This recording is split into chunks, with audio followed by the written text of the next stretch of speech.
A morte de Clériston Pereira da Cunha, o Clezão, dentro do presídio da Papuda, completa 2 anos nesta quinta-feira. Vamos falar novamente com a nossa repórter Berenice Leite para a gente trazer mais informações aqui para que ninguém esqueça.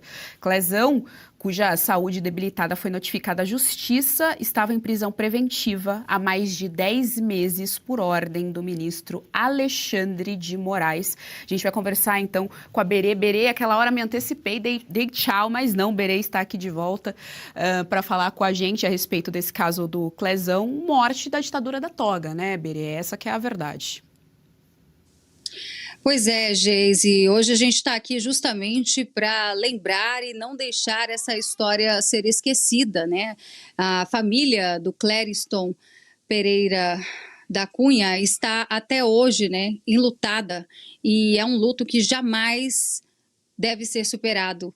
Eu conversei ainda hoje com a família, eu fico até um pouco emocionada, porque realmente é uma situação muito complicada. É uma família que perdeu ali, né, a sua figura maior, o pai, né, o pai da Luísa, o pai da Késia, o marido da dona Jane.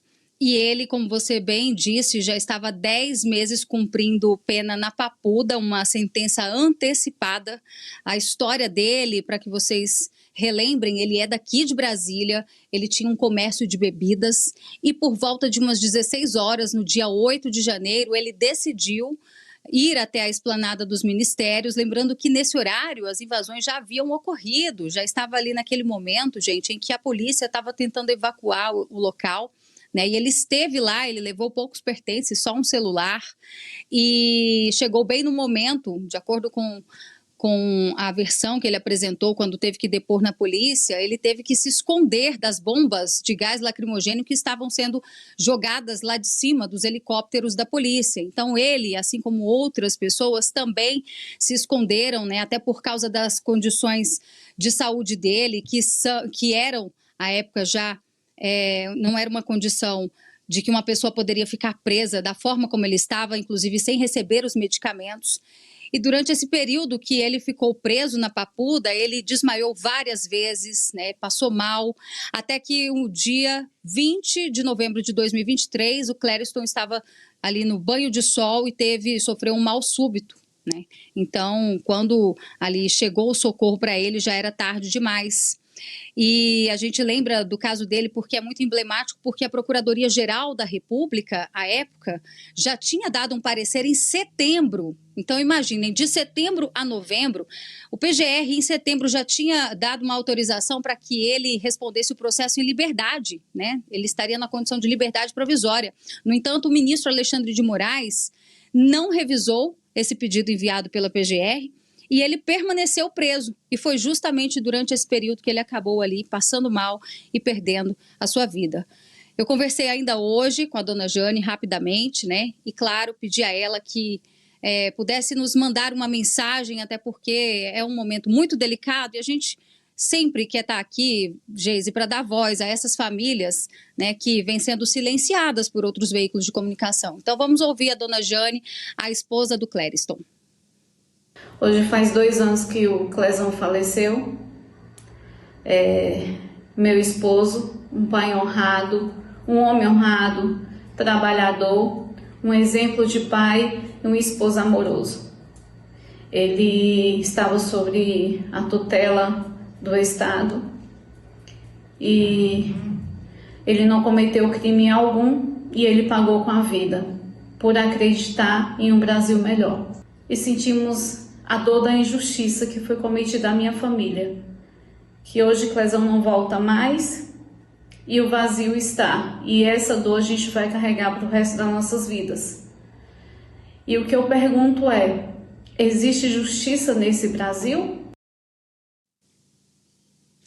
Tá aí, né, uma pergunta sem respostas. Nesse momento a gente sabe que a anistia para aqueles que ainda estão vivos aguardando, né, uma mudança nesse cenário, Geise, mas a gente, claro, mais uma vez se solidariza aqui a família do Clezão e eles sabem que podem sempre contar conosco aqui e assim como as famílias, né, os familiares do 8 de janeiro, a Oeste tem esse compromisso de sempre dar voz a essas famílias que vêm sendo injustiçadas. E eu já tive a oportunidade de conversar com muitas dessas famílias e todas elas relatam que, ainda que em vida, né, a vida delas pararam desde o dia 8 de janeiro de 2023. Então fica aqui o nosso registro, a nossa solidariedade e o nosso carinho à família do Clezão, a Luísa, a Kézia e a dona Jane. Volto com você.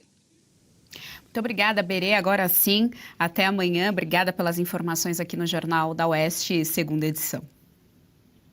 Bom, vamos lá então, Carol.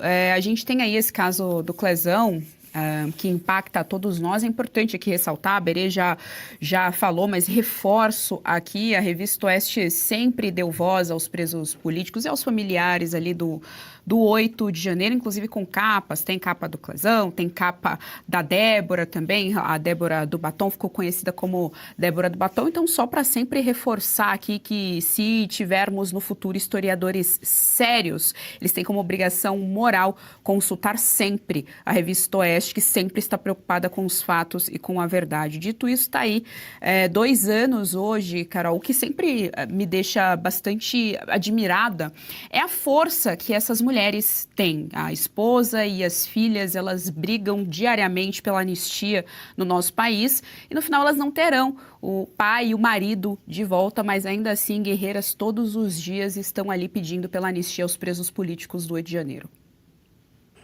Geise, eu também já tive a oportunidade de conversar com alguns parentes dos presos, com a própria advogada da Débora, Débora Rodrigues, a Débora do Batom.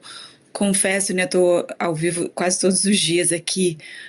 Foi um dia que eu precisei desligar a câmera porque eu comecei a chorar. Ela falando, eu tenho 2 filhos pequenos, né? Eu tenho um filho de 9 e uma filha de 4. E ela estava contando sobre os filhos da Débora, que quando pedem na escola para desenhar alguma coisa, eles desenham os bichos presos. Assim, aquilo me engasgou, porque eu levo os meus filhos para as manifestações. Então, eu tô sujeita à mesma coisa que a Débora passou. E acho que eu tenho, né, graças a Deus não passei por nada disso, mas eu acho que eu sinto essa mesma força. Ao invés de eu retroceder, eu vou cada vez mais para frente. Acho que qualquer brasileiro que realmente está acompanhando, está conversando com essas pessoas, está vivendo o dia a dia da política, das arbitrariedades que a gente vive, tem esse sentimento de avançar, né? A gente falou aqui do Ramagem, né, que é um amigo meu que eu acompanhei o dia a dia desse drama, assim, não tem como a gente não se emocionar, não tem como a gente não sofrer junto. Tantos outros amigos que estão sendo injustiçados, David Agape, Eli Vieira, Talhaferro, eles denunciaram o que está acontecendo no TSE, eles denunciaram o verdadeiro gabinete do ódio e eles estão sofrendo processo no STF. Deltan Dallagnol também, né, que hoje recebeu lá uma cartinha do governo em relação à ação que ele tem lá, que o Lula ganhou dele por conta do PowerPoint. Quer dizer, quem expõe o que está acontecendo, quem expõe as vísceras do sistema é perseguido. Infelizmente, o Clezão veio a óbito, eu sempre falo isso, o sangue da vida dele está nas mãos do Alexandre de Moraes, eu não sei como é que ele dorme, mas são tantos outros presos. Agora me falhou o nome de um advogado que deu uma entrevista recente esses dias falando, né, das condições que ele estava preso numa ala psiquiátrica desativada, numa ala de pessoas com tuberculose. E ele falando, eu fui preso na minha casa no 9 de janeiro. Isso é o que precisa ser repercutido todos os dias na imprensa, e a imprensa não fala isso. Porque as pessoas têm a impressão, né, quem não acompanha a política, tem a impressão que os presos do 8 de janeiro foram pegos dentro em flagrante pela depredação e foram então presos e que eles merecem estar ali. Mas muitos dos presos foram presos 9, 10, com base exatamente nas tais certidões que o David Agape e o Eli Vieira denunciaram e mostraram, que era o Alexandre de Moraes perseguindo rede social. Então, se você fizesse um post questionando as urnas eletrônicas, aquilo ali já bastaria para te incriminar e para que você seja preso. E esse caso da Débora, ele é muito emblemático, porque quando você lê ali o processo contra ela, tem as fotos, né, as acusações contra ela, tem as fotos do quebra-quebra, dos acampamentos, mas a Débora não ficou em nada disso, ela não participou disso. Eles generalizaram e jogaram, né, individualizaram ali em várias pessoas que sequer estavam nessas depredações. Então, é uma injustiça atrás da outra. Eu desejo muita força às FAV, né, às famílias do 8 de janeiro, e dizer que sim, que a gente está com vocês e que só cabe a gente agora avançar e não retroceder nem 1 milímetro. Gostou do conteúdo que viu por aqui no canal da Revista Oeste? Compartilhe e deixe o seu like.